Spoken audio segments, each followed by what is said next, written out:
보도의 진실과 시청자의 진심을 알아봅니다. YTN 뉴스 FM 열린 라디오 YTN, 저는 프로듀서 김양원입니다. 4.7 재보궐선거와 그 후속 이슈로 뉴스가 많았던 지난 한 주였습니다. 이번 선거 최대 화두가 부동산이었죠. 작년부터 급등한 집값과 전셋값으로부터 도시 서민들의 주거 불안과 상실감을 어떻게 해결할 것인가.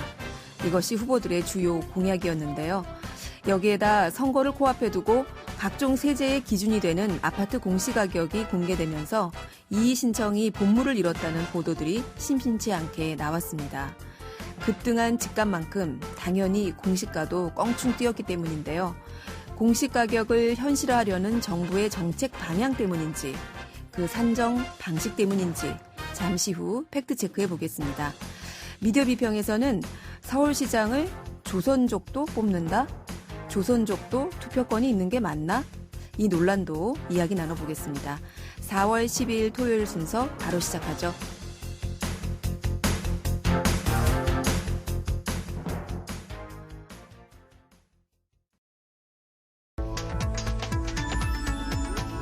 미디어가 전하는 이슈에 대한 다양한 분석과 팩트체크까지 바로 보고 뒤집어 보고 꼭꼭 씹어보기 위한 미디어 비평 프로그램 열린 라디오 YTN. 한 주간 뉴스를 꼭꼭 씹어보는 시간 미디어 비평. 오늘은 김원경 문클미디어인권연구소장과 함께합니다. 소장님 안녕하세요. 예, 안녕하세요. 네, 자 오늘은 어떤 주제로 미디어 비평 해볼까요? 예, 오늘도 좀 무거운 이야기인데요. 네. 저는 오늘 조선족이라는 말에 대해서 이야기해 보려고 합니다. 최근에 논란이 되고 있는 뉴스죠.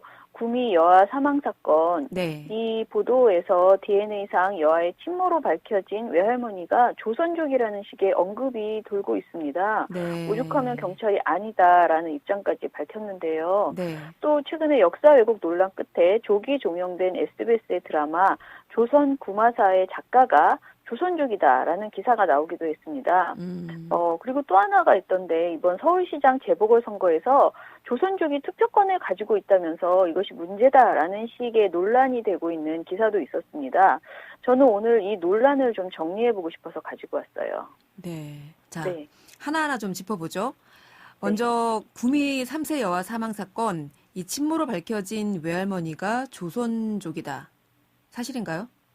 아닙니다. 사실이 아니고요. 사실은 뭐 사실 여부를 떠나서 이런 이야기를 하는 것 자체가 매우 부적절하죠. 그러게요.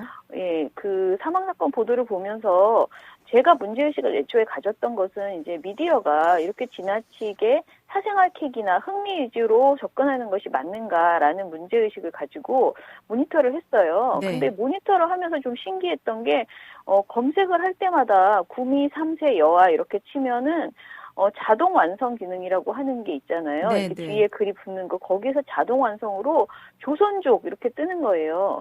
그래서 그 키워드를 치고 기사들을 찾아보면 근거가 있는 내용이라거나 또는 실제로 그 글 속에 조선족이라는 말이 전혀 없어요. 네. 그런데 이상하게 그런 키워드가 계속 생기고 또 그 키워드를 통해서 들어가면 무엇인가 글이 뜨고 있더라고요.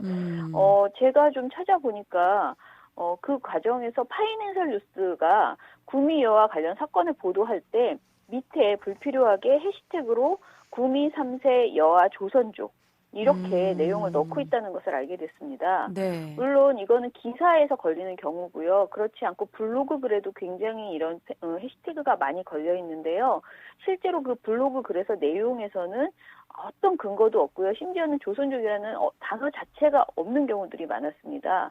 그럼에도 불구하고 이렇게 해시태그가 걸리는 것만으로도 이거 이 사람들 조선족 아니야? 이런 생각을 충분히 할 수 있게 되거든요. 네. 그렇기 때문에 저는 이런 식의 태그를 넣었다는 것만으로 비판받아 마땅하고 특히 개인의 블로그 글보다 이 공식적인 언론 매체에서 이런 불필요한 해시태그를 넣었다는 것은 매우 문제라고 생각합니다. 네.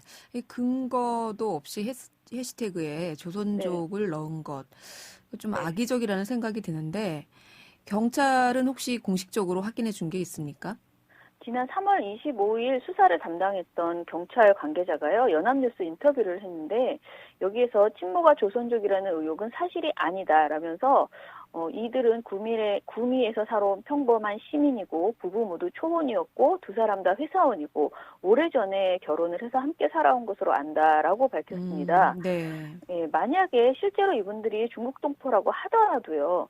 사건의 본질에 관심을 가져야죠. 우리가 말한 이 사건의 본질은 사실은 아동 학대였잖아요. 그렇습니다. 그리고 또 다른 아이가 있다면 그 아이가 지금 또 학대받고 있는 것은 아닌지 또 다른 여죄를 캐는 것이 문제였죠. 네. 근데 이런 내용들은 다 생략되고 중국 동포라는 것을 부각해서 이걸 연결시켜서 나간다는 것은 저는 명백한 혐오다라고 생각을 하고요. 네. 이것 이외에도 어떤 범죄 사건 등에서 관련자가 사회적 소수자일 경우에 그 소수자성을 밝히고 부각하는 것 자체가 소수자 차별이고 혐오입니다. 그냥 범죄 그 자체로 바라보고 그 사안을 보도해야지 거기에 특정 소수자성을 연결시켜서 언급하거나 부각하는 행태는 모두 중단되어야 합니다. 그렇습니다. 네. 자, 다음은 조선구마사 역사 왜곡 네. 논란이 있어서 네. 사실 이렇게 되기가 참 드문 일인데 네네. 예, 폐지가 2회 됐어요. 만에. 예, 네, 폐지가 2회 만에. 됐습니다. 네. 예. 그런데 예. 네. 네네. 네, 이 이슈에서도 작가가 조선족이다? 이런 논란이 있었군요. 예, 조선구마사의 역사 왜곡 문제는 저는 문제라고 생각을 합니다. 하지만 이 문제에서 가장 큰 책임을 져야 할 당사자가 과연 작가일까 의문을 갖는데요. 네. 일단은 방송사, 그리고 제작사, 그리고 또 PD가 있잖아요. 그렇죠. 그런데 이분들에 대한 문제 지적은 어디로 가고 작가 한 명이 이 작가가 조선족이다라는 식으로 중점적으로 부각하는 보도들이 있었거든요. 네. 그것은 매우 부적절하다고 생각하고요. 이번에도 조선구마사 측은요, 박계옥 작가는 조선족이 아니다라는 공식 입장을 밝히게 됐습니다. 그리고 이번에 끝난 이제 서울시장 재보궐선거에서도 네. 그 9만 명이 넘었다고 하던데 조선족이 이번 서울시장 선거에 투표권을 가진다. 네. 이게 또 화제가 됐는데요. 근데 왜 이 문제가 논란이 된 거죠? 이게 사실 논란거리가 아닌데 논란을 만든 건데요. 네. 사실관계를 정확하게 말씀드리면 중국 동포뿐 아니라 영주권이 있는 외국인에게는 지방선거 투표권이 있습니다. 이걸 모르시는 분들이 굉장히 많아요. 많을 것 같습니다. 예, 2005년 8월에 지방선거에 한해서 영주의 체류 자격 취득일 후 3년이 지난 19세 이상의 외국인에게도 선거권을 주도록 공직선거법이 개정되었습니다. 네. 그러니까 2005년에 개정된 건데요. 이게 이제 지방선거에만 적용됩니다. 지방선거는 그 지역의 주민으로서 권리를 갖게 되는 것이기 때문에 대통령이나 국회의원 선거 투표는 불가합니다. 그리고 총선과 대선, 지방선거에서 피선거권도 주어지지 않습니다.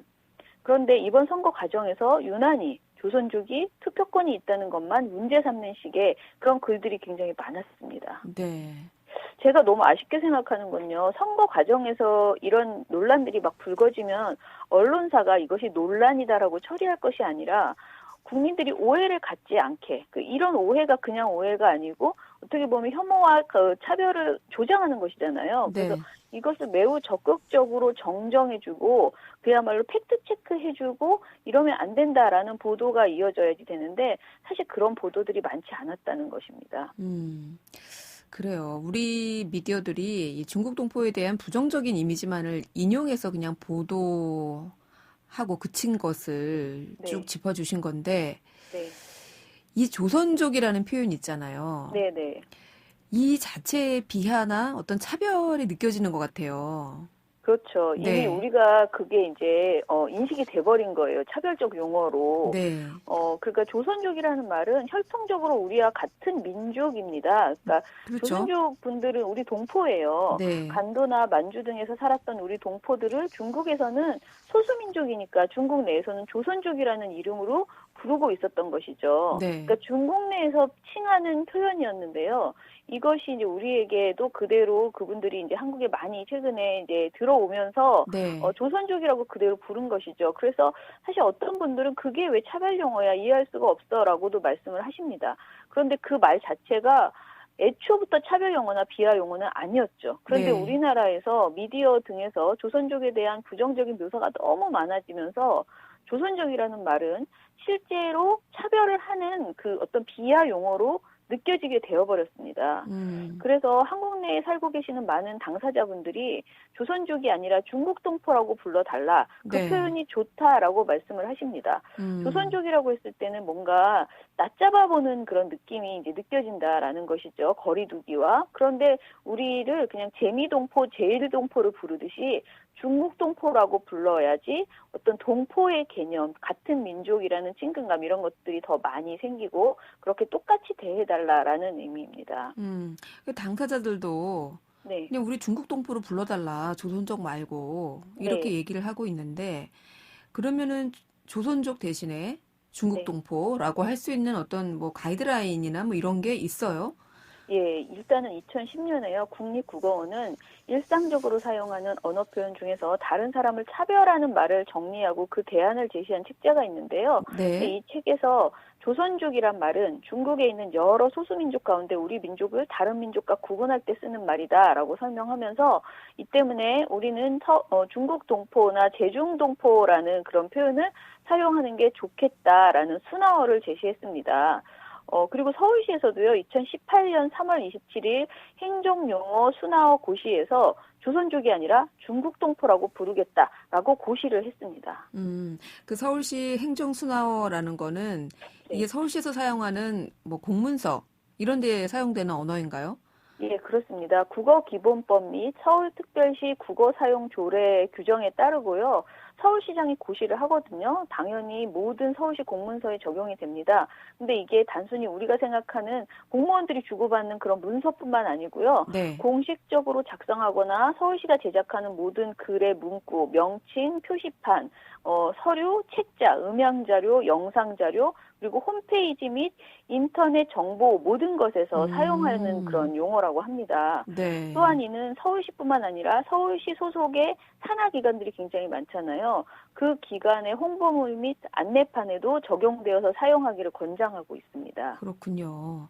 네. 국립국어원도 그렇고 뭐 서울시에서도 이렇게 중국 동포라고 쓰자 이렇게 제시를 하고 있는데 네.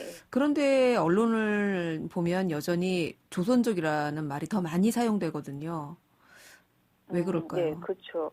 사실은 조선족이라고 부르는 게 뭐가 어때서라고 계속 이제 주장을 하시거든요. 네. 근데 실제 많은 언론들이 그 조선족이라고 쓰는 것은 멸칭이 아니다라고 말을 하지만 제가 보기에는 정말 멸칭처럼 사용하는 경우들이 훨씬 많은 편이에요. 네. 제가 중국 동포 분들께 몇 분께 여쭤봤어요. 그랬더니 실제로 중국 동포 당사자들 사이에서도 조선족이라고 불러도 나는 괜찮아, 부끄럽지 않아. 왜냐면 중국에서도 그렇게 부르고 실제 중국 내에서는 조선족이라는 것이 부끄러운 존재가 아니라는 거예요. 굉장히 우수한 민족으로서 이게 잘 이렇게 느껴진다는 겁니다.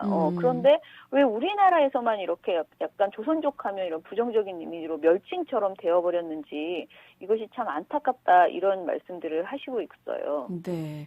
워낙 이제 중국은 다민족 국가잖아요. 여러 네네. 민족들이 함께 어울려 사는 곳이다 보니까 너 네. 어디에서 왔니처럼 네. 조선족이라는 말이 뭐 부끄러운 말은 아닐 것 같아요. 그렇죠. 네. 예. 그럼 우리도 이제 좀 이런 어떤 고리를 좀 끊어야 하지 않습니까? 예.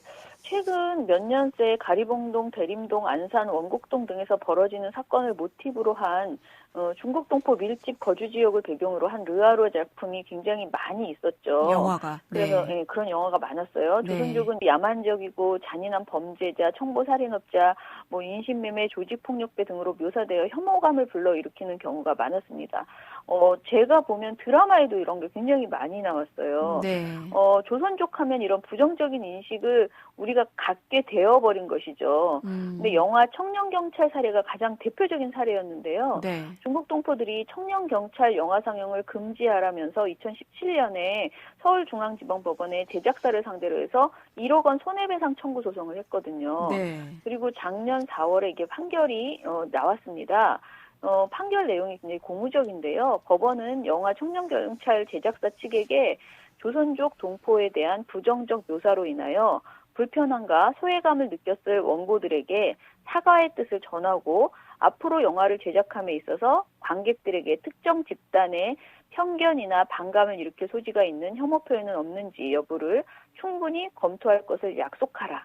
라고 권고를 했습니다. 네. 그리고 원고에게는요, 위자료를 청구하지 말라, 포기해라 라는 권고를 했어요. 그런데 원고와 피고가 이러한 법원의 화해 권고를 수용을 했습니다. 그래서 잘 마무리가 되었어요. 네. 이 결정은 영화 제작사가 의도하지 않았더라도 사실과 다른 내용으로 외국인 집단에 대한 부정적 묘사를 하였다면 이에 대해서 사과할 필요가 있다라고 사법부가 인정한 최초의 판단이라는 점에서 굉장히 큰 의미가 있습니다. 이제 이렇게 누군가를 일반화하여서 부정적인 이미지를 강화하는 미디어의 행태는 제발 중단되기를 바랍니다. 그래요. 저도 그 영화를 봤는데 정말 섬뜩하죠. 그 영화에서 네. 나오는 이 이른바 중국 독보들을 보면. 네. 근데 작년인가요? 저희가 이 시간에 이 코로나19 그 유행 초기에도 네, 이 네. 코로나 발병과 이른바 조선족 중국 동포의 거주 지역을 연결해서 이 네. 혐오적인 보도를 한 것을 저희가 한번 짚어봤던 기억이 있거든요. 예, 맞습니다. 그래서 이것은 어느 한 사람의 잘못이 아니라 미디어가 낳은 편견이라는 생각이 드는데요. 네. 2017년에 BBC 코리아의 이 청년 경찰 영화로 인해서 논란이 될 때였는데, 네. 당시 BBC 코리아가 중국 동포들을 인터뷰한 보도를 내놨습니다. 여기 굉장히 마음에 와닿는 말이 있었는데요. 중국 동포분이 이렇게 말씀하신 거예요. 우리 2세들은 어떤 대우를 받을까? 다른 동포는 재미교포나 제일교포로 부르는데 왜 유독 중국 동포만 조선족이라고 부르는가? 특별한 걸 원하는 게 아니라 똑같은 인간 대접을 바라는 것이다. 이렇게 토로하고 있습니다. 네. 이제 이런 부당한 인권 침해 논란은 제발 중단되었으면 좋겠습니다. 네. 오늘 미디어 비평은 여기까지 듣겠습니다. 오늘 말씀 고맙습니다. 감사합니다. 네, 지금까지 뭉클 미디어 인권연구소 김원경 소장이었습니다.